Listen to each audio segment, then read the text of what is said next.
Good morning girls. हम लोग बच्चे अपने बुक के लास्ट चैप्टर पे आ चुके हैं जिसका नाम है आधुनिकीकरण के रास्ते। लेसन 11 आधुनिकीकरण के रास्ते, यानी जो हमारा मॉडर्नाइजेशन हुआ उसके क्या क्या वेज रहे। और ये आप अभी तक जितना आपने बच्चे अपनी इंटरनेशनल हिस्ट्री पढ़ी है, जितना आपने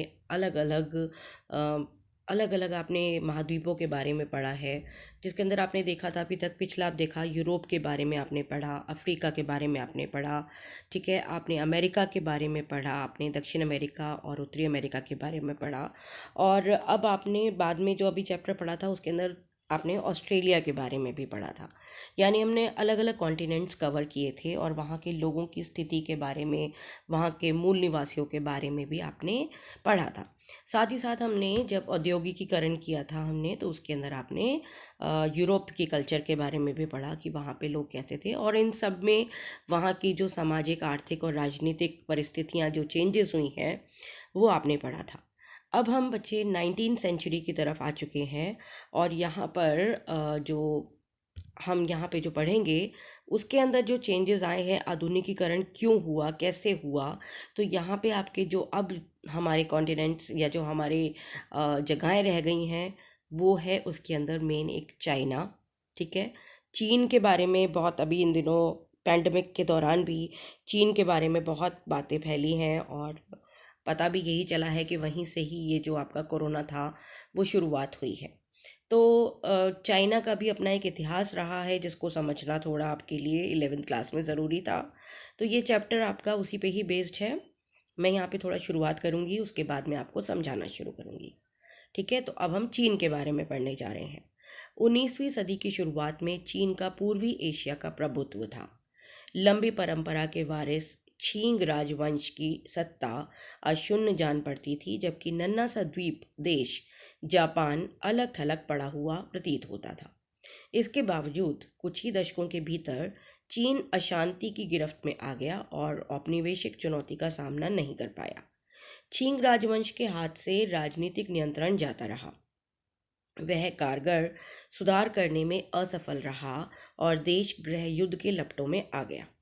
दूसरी ओर जापान एक आधुनिक राष्ट्र राज्य के निर्माण में, औद्योगिक अर्थतंत्र की रचना में और यहाँ तक कि ताइवान 1895 और कोरिया 1910 को अपने में मिलाते हुए एक औपनिवेशिक साम्राज्य कायम करने में सफल रहा।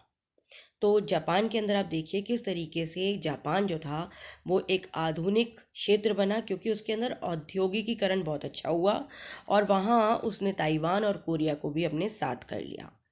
उसने अपनी संस्कृति और अपने आदर्शों की स्रोत भूमि चीन को 1894 में हराया और 1905 में रूस जैसी यूरोपीय शक्ति को पराजित करने में कामयाब रहा।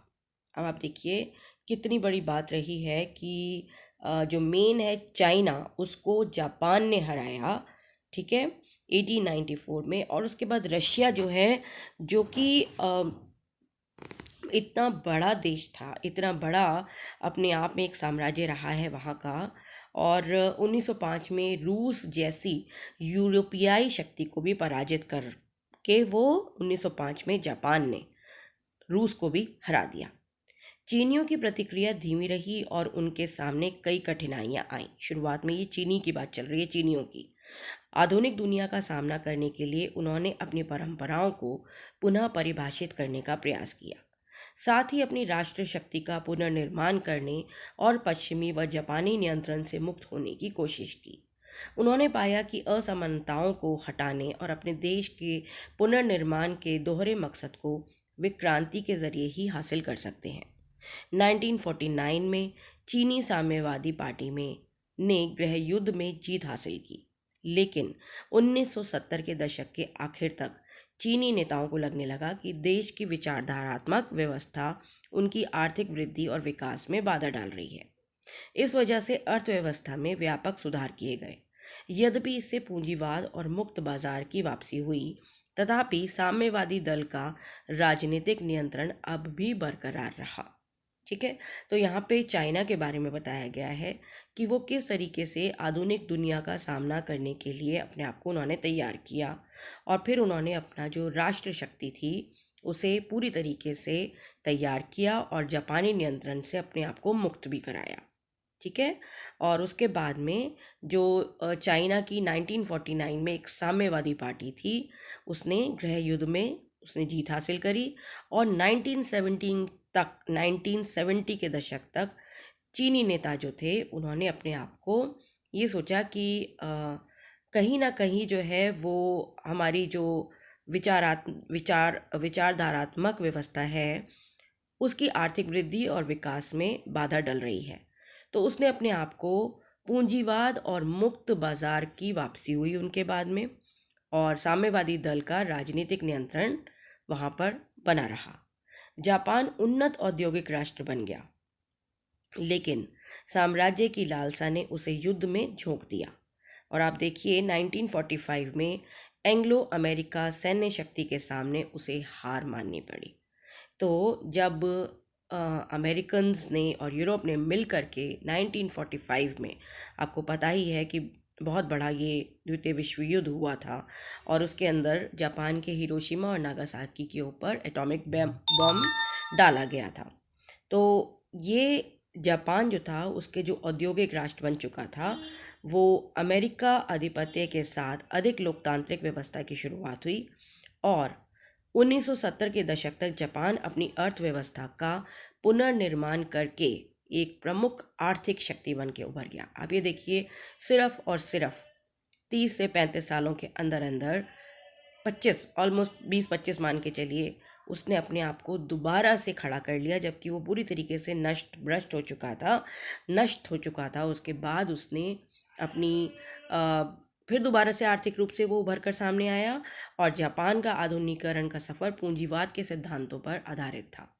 और यह सफ़र उसने ऐसी दुनिया में तय किया जहां पश्चिमी उपनिवेशवाद का प्रभुत्व था।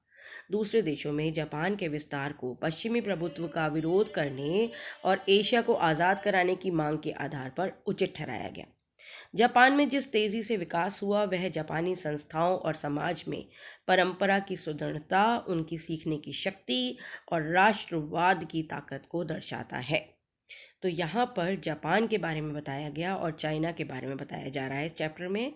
तो अब क्योंकि ये चीज़ें जो है बच्चे आप लोगों के लिए ना इंटरनेशनल ही लोगों के बारे में समझना बहुत ज़रूरी है, क्योंकि लोग इंडिया से भी आना जाना चल ही रहा है, और लोग जो हैं जब तक दूसरे देशों को नहीं समझेंगे, उनके इतिहास को नहीं समझेंगे, तब तक अपने देश को भी वो समझना बड़ा मुश्किल होता है। इसलिए दूसरे जैसे चीन, जापान, आपने बाकी कंट्रीज़ के बारे में पढ़ा, अब हम यहाँ पे चीन और जापान के बारे में पढ़ रहे हैं। चलिए, अब मैं आप लोगों को चीन और जापान के बारे में थोड़ा सा समझाना शुरू करती हूँ यहाँ पे। और ये ब्लू पेन से जो लिखी गई इस पे लाइंस हैं, उन्हें मैं एक बारी पढ़ जाऊँगी और आप उनको समझिएगा। चीन और जापान में इतिहास लेखन की लंबी परंपरा ही है, क्योंकि इन देशों में यह माना जाता है कि इतिहास शासकों के लिए महत्वपूर्ण मार्गदर्शन का काम करता है। ऐसा समझा जाता है कि अतीत वे मानक पेश करता है जिसके आधार पर शासकों का आकलन किया जा सकता है। इसलिए शासकों ने अभिलेखों की देखरेख और राजवंशों का इतिहास लिखने के लिए सरकारी विभागों की स्थापना की। सिमा छियन को प्राचीन चीन का महानतम इतिहासकार माना जाता है। जापान में भी चीनी सांस्कृतिक प्रभाव के चलते इतिहास को ऐसा ही महत्व दिया जाने लगा। मेजी सरकार के शुरुआती अधिनियमों में से एक था 1869 में एक ब्यूरो की स्थापना, जिसका काम था अभिलेखों को इकट्ठा करना। इसका एक अन्य उद्देश्य मेजी पुनर्स्थापना के बारे में मेजी विजेताओं के नज़रिए से लेखन करना था। लिखित शब्द का बहुत सम्मान था और साहित्य कौशल को बहुमूल्य समझा जाता था। इसका नतीजा यह रहा है कि भांति भांति के लिखित स्रोत उपलब्ध हैं। सरकारी इतिहास, विद्वतापूर्ण लेखन, लोकप्रिय साहित्य और धार्मिक पर्चे, मुद्रांकन और प्रकाशन पूर्व आधुनिक काल में महत्वपूर्ण उद्योग थे, और ये संभव है कि 18वीं शताब्दी के चीन और जापान की किसी किताब के वितरण का पता लगाया जा सके। आधुनिक विद्वानों ने इस सामग्री का इस्तेमाल नए और भिन्न तरीकों से किया है। आधुनिक विद्वानों ने चीनी बौद्धिकों जैसे लिमांग छियाओ का या जापान के आधुनिक इतिहास के पथ प्रदर्शकों में से एक कुमे कुनी ताके जैसे बौद्धिकों के काम को आगे बढ़ाया है। इसके अलावा इन्होंने पहले के यूरोपीय मुसाफिरों के लेखन जैसे इटली के मार्को पोलो और जापान के लुई फियाई, चीन में जेसुस पादरी मैटिरो मैटियो रिकी जैसे बुद्धिजीवियों के काम को भी आगे बढ़ाया है। इन सभी ने इन देशों के बारे में समृद्ध जानकारियां दी हैं। आधुनिक विश्व को 19वीं सदी के ईसाई मिशनरियों के लेखन से भी फायदे हुए, जिनके काम से इन देशों के बारे में समझ बनाने के लिए बहुमूल्य सामग्रियां मिलती हैं। अंग्रेजी में चीनी जापानी इतिहास पर परिष्कृत पाणिनीय पूर्ण काम का विशाल भंडार उपलब्ध है। चीनी सभ्यता में विज्ञान और इतिहास पर जोसेफ नीडम के अत्यंत महत्वपूर्ण कार्य और जापानी इतिहास और संस्कृति पर जॉर्ज सेंसम के कार्य से इसकी शुरुआत हुई। हाल ही के वर्षों में चीनी और जापानी विद्वानों में लिखी चीज़ें अंग्रेजी में अनुवादित हुई और उनमें से कुछ विद्वान तो विदेशों में भी पढ़ाते हैं और अंग्रेजी में लिखते हैं।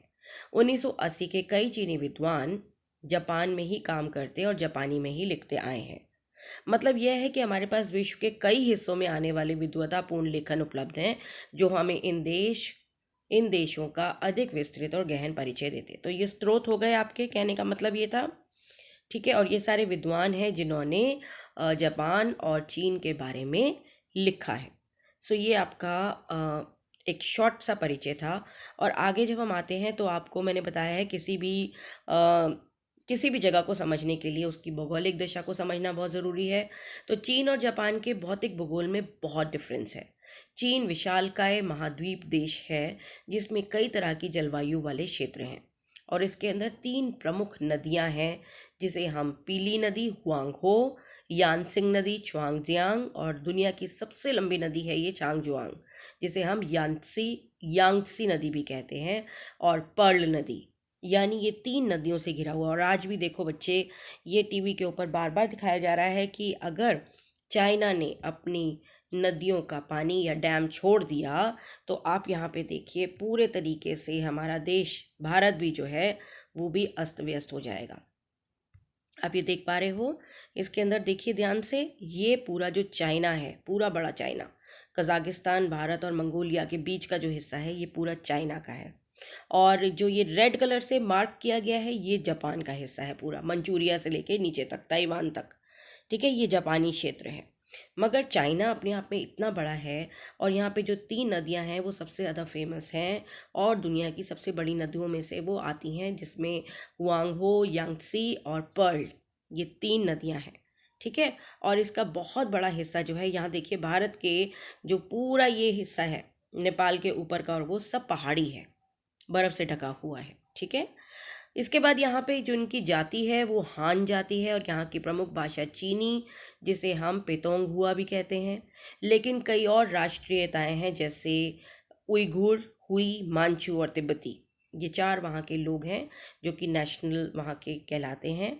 और कैंटनीज कैंटन गुआंगजाओ की बोली उए और शंघाईनीज शंघाई की बोली वू जैसी बोलियों के अलावा कई अल्पसंख्यक भाषाएं भी बोली जाती हैं। जैसे हमारे भारत में अनेक भाषाएं बोली जाती हैं, तो यहाँ की कुछ भाषाओं का नाम यहाँ दिया गया है। चीनी खानों में क्षेत्रीय विविधता की झलक मिलती है और इसमें कम से कम 4 प्रमुख तरह के खाने देखी जा सकती हैं। सबसे प्रसिद्ध पाक प्रणाली दक्षिणी या कैंटोनी है, जो कैंटन व उसके आंतरिक क्षेत्रों की है।